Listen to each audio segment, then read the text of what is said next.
Good morning or good afternoon to you, depending on when you are watching this. Thank you for joining us. I'd like to start with an introduction to some of the Ekeepa Consultancy team today. I'm Gretel Darby, an Agile consultant and also the lead for our marketing and events squad at Ekeepa Singapore and Malaysia. I have Paul Hutton here, the co-founder and principal consultant at Ekeepa Consultancy in Singapore and an experienced Agile coach and trainer. Hi, Gretel. Hey, Paul. And a big welcome to Amir Yusoff, who is our new country head for Ekeepa Consultancy Malaysia and based in KL. Welcome, Amir. Thank you both, Gretel and Paul, for having me here. It's great to be here, to be part of the Ekeepa family. I'm Amir Yusoff, recently joined as the country manager and one of the principal consultants for the Malaysian practice here. So the purpose for today is to share with you a little about Ekeepa Consultancy, what we do, and obviously to introduce Amir. So fantastic to have you both here today. Thank you. Paul, would you like to start with a brief introduction of Ekeepa Consultancy? Yes, thanks, Gretel. Ekeepa was launched in Indonesia in 2016 and soon after in Singapore. And then we had most recently started serving clients in Malaysia since last year. So tell me briefly, Amir, about some of your career highlights to date. Where to start? I began my career nearly 20 years ago with the Malaysian National Oil Company in a sales role. But more recently, my stint is with a Big Four firm, looking into their Malaysian management consultancy practice and leading agile transformation in a public listed tech company. But my real passion has always been strategy and helping people solve problems that keep them awake at night. So been here, done that with a few Malaysian GLCs, and a few public listed one too. So my focus area actually is public sector and GLC transformation, business planning and building capabilities through coaching and mentoring within any company that I've worked for. What are the challenges you are looking forward to helping clients with in Malaysia? Looking at how organizations in Malaysia behave, these companies are starting to recognize that Agile is a means to get from meh to good, or even from good to great. So the biggest question for all of them, no matter where they are in their stage, is that where do we begin? So moving to Agile from a legacy organization that is deeply rooted within hierarchies and structure can be very tough and daunting for them. I'm here to share with them that it doesn't have to be that way.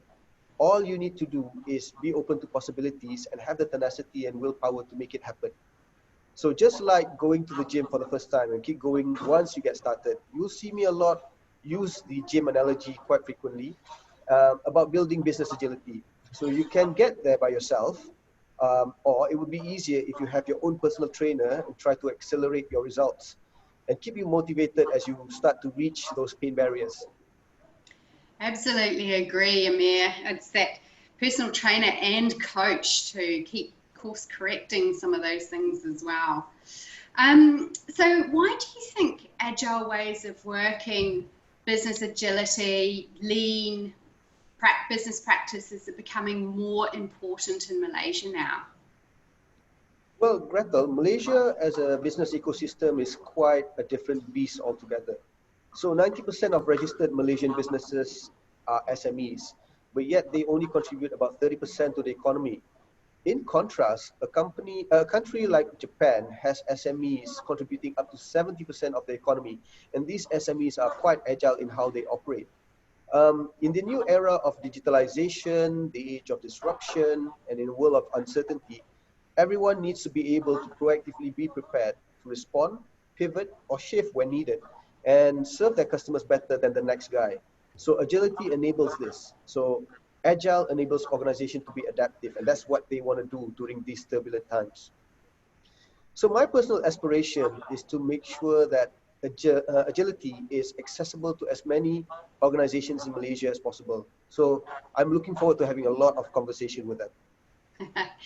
And Amir, do you think there are some specific industries or segments that can benefit the most from implementing agile ways of working in that adaptive ways? with starting their journey?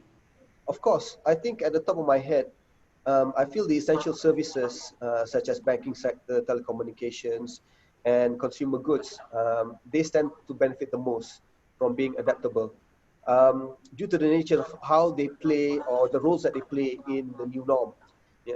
For Malaysia, excuse me, the GLCs can also be considered as an essential organization, so to speak, as they provide key services to keep the country going.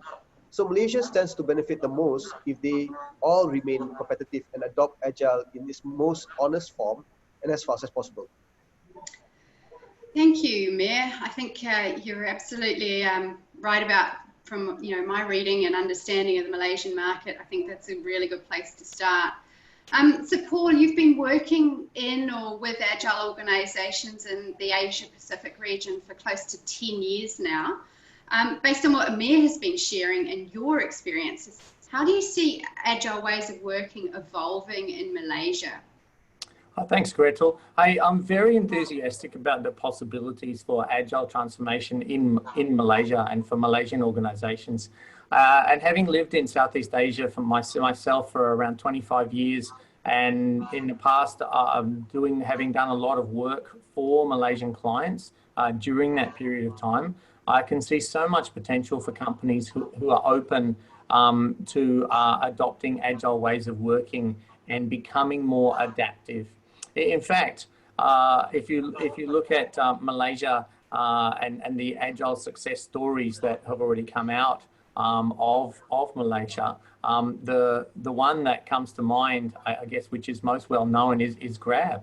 Grab is a great story of innovation and disruptions. It started, it had its beginnings as a transportation app called My Taxi, and now has an Asia-wide presence and has adapted well beyond the transportation industry into quite a few different other industries.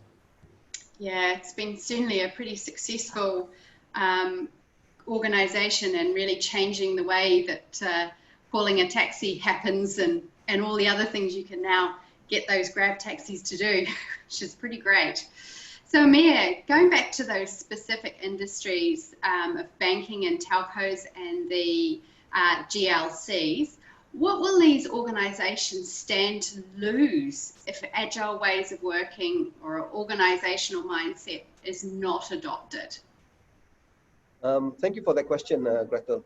Ultimately, organizations that tend to lose touch with their clients, which will ultimately impact their top line and bottom line financials. Adopting Agile forces organizations to remain close to their clients because they have inbuilt feedback loops. You need that. And the other side of the equation includes that the government and the ministries themselves, the public sector in turn, needs to also embrace agility, because failure to do so means Malaysia as a country will not be competitive. And Paul, building on this, what have been your experiences, the key motivations for organisations and the people who lead them to embark on an Agile adoption journey? Right. There's two main reasons why any organisation would want to adopt Agile ways of working. One is as a response to their industry being disrupted, for example, like a company, like Grab, coming into the transportation industry or the food industry or the banking industry. And we see examples of that now in banking and other financial services like insurance. And the other reason is simply digital transformation and the efficiencies that digital transformation can bring to almost any industry. And Paul, what do you think some of the big changes are that are important to be considered early for an organisation wanting to undergo Agile transformation? I see that there's a couple of key success factors here, Gretel. And the first one is, why is this critical to your business? Why do you need to change or transform? And what are the benefits that you're going to get from doing this as opposed to staying where you are? For example, being able to adapt your business to be more effective in solving the problems that your customers are having now. And often, not always, but often those problems are solved by better use of technology to make life more convenient and engage your customers better. And secondly, for organizations that are wanting to embark on this Agile journey and its change journey, making sure that everyone in the organization who's involved in or impacted by the change is aware of what's going on and why are we doing this. And the very best way to address this is to roll out an awareness and education program for those groups of people so that they understand and then can support the initiative. And if you look at the most successful transformation examples, they have also engaged ongoing support in the form of coaching teams and coaching their leadership through that transformation journey. Absolutely agree. And I assume Ekeepa Consultancy can help with this? Yes, in fact, Ekeepa has an experienced team of Agile consultants and coaches across Southeast Asia who can help you get started, both at a leadership and team level. And we provide coaching and training that organization needs, as well as certification and the development of Agile competency within your organization. And Amir, you're a certified HRDF trainer, and Ekeepa Malaysia is also pleased to advise we are HRDF registered training provider. Amir, what does this mean for Malaysian companies? Yes, Gretel. I'm a certified HRDF trainer, and Ekeepa Malaysia is also a registered training provider with HRDF. So that makes us all of our training and adoptions a viable option for most organizations that contribute to the fund. So Amir, I'm working at a company that wants to understand better how to get started with successfully adopting agile ways of working. What do I need to do? Okay, so that's a good question actually. Where do we get started?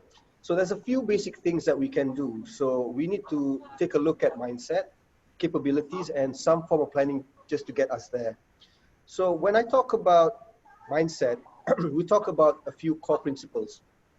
So for example, you want to look at working iteratively and with bite-sized planning to readjust yourselves as you go along, instead of an annual all-in-one planning, which tends to be over-analyzing things that can happen during 1 year.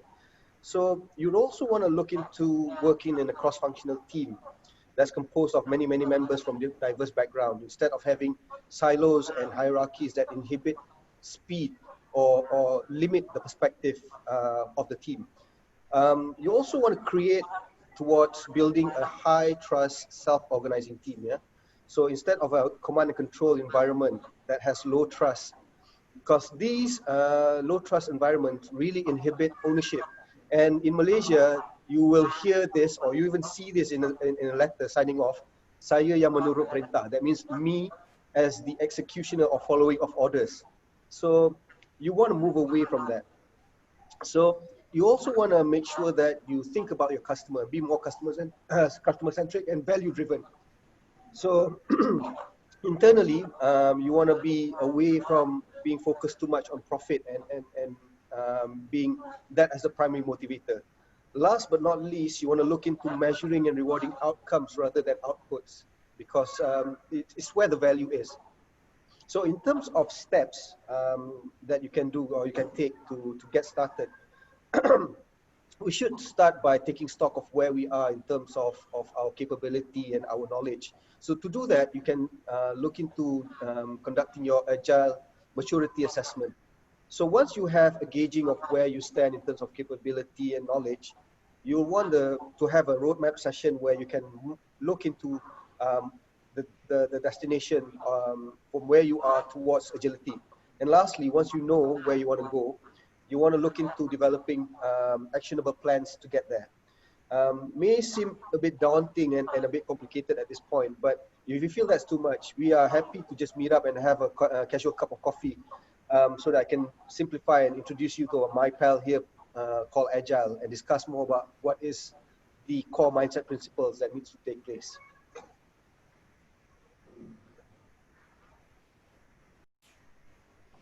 Thank you so much for your time, Amir, and insights to how we can get started. I completely agree, and looking forward to hearing about some of the conversations that you're going forward with.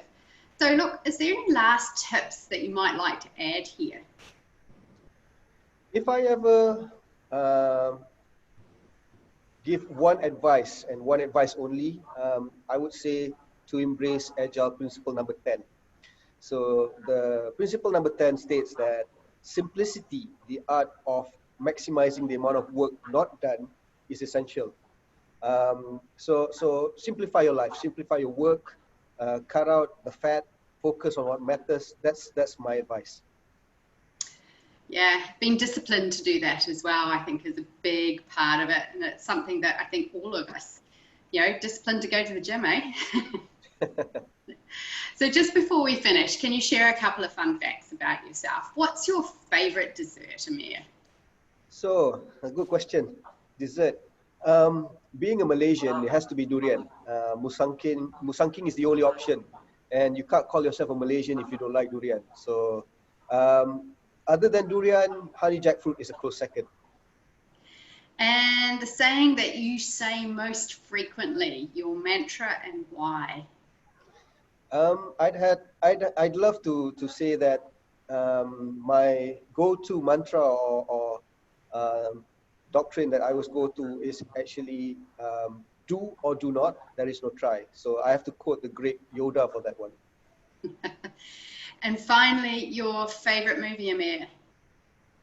My favorite movie is, you might think Star Wars after that little quote, but actually it's Invictus. So it's a rugby movie with Matt Damon and Morgan Freeman.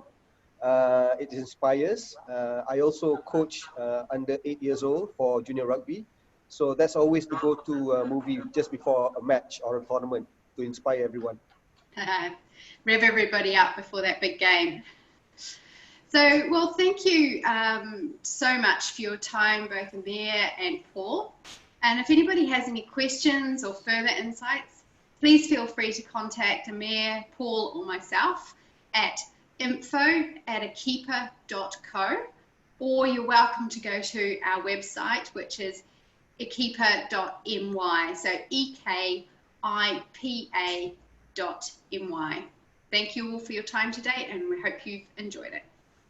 Thank you so much. Thank you.